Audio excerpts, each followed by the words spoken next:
Hi, I'm John Buck Grant. With me is Coach Jason Watson. We are here with the Muay Thai University to talk about equipment training and the proper use of gloves. There are two basic types of gloves for training. We have a standard bag glove and then we have a sparring glove.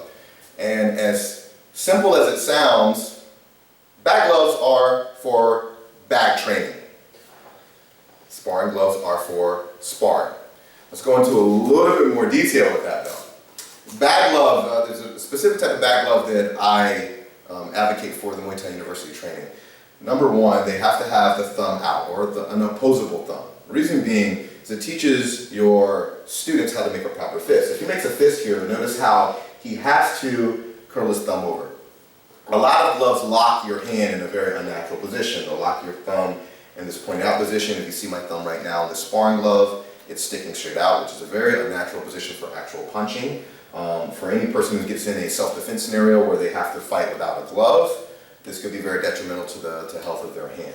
Okay? If they're fighting mixed martial arts, they're not going to have all the padding on the knuckle, so they're going to have to learn how to make a proper fist. So this type of glove is very important. Makes their hand very strong too. They have to squeeze the glove, and I've always been taught that it's a really strong grip or a strong hand makes for a very strong fist. Turns their hand into a rock instead of a hand. A little bit of padding on the knuckle is completely fine. I like the wrist support here, but main thing that's really important is the articulation of the hand. Being able to make a proper fist is very, very important. Okay? I like bag gloves like this as well for training with partners because it allows people to grab. If he's doing clinch training, for example, and he's grabbing my head, he has full use of his hands and his wrists to kind of control my body. If we get off him a little bit of a distance, if he's trapping the leg, if he's catching my leg, so he can catch properly because he has a thinner glove.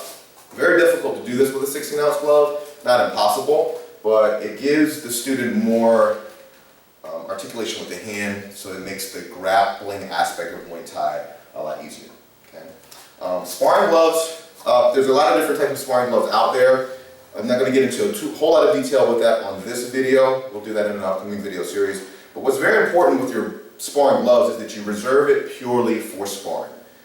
One of my pet peeves is to see any type of fighter or student hitting a bag with a sparring glove. You have to understand that every time that you hit something with your bag, you take the shelf life out of it. The padding in the knuckle, which is designed to protect my partner, it's no longer there every time I hit a bag. It wears the glove down. So a 16-ounce glove turns into a 14, turns into a 12, turns into a 10. Pretty soon it's just a piece of leather on top of your hand. It's not doing you or your partner any good. It keeps you from having to buy a new glove early on in the life of the glove. So to summarize, bag gloves for bag training or for grappling purposes, make sure the thumb is out, make sure you have an opposable hand. Sparring glove, reserve it for sparring only, so that you can preserve the life of your glove and preserve the life of your partner.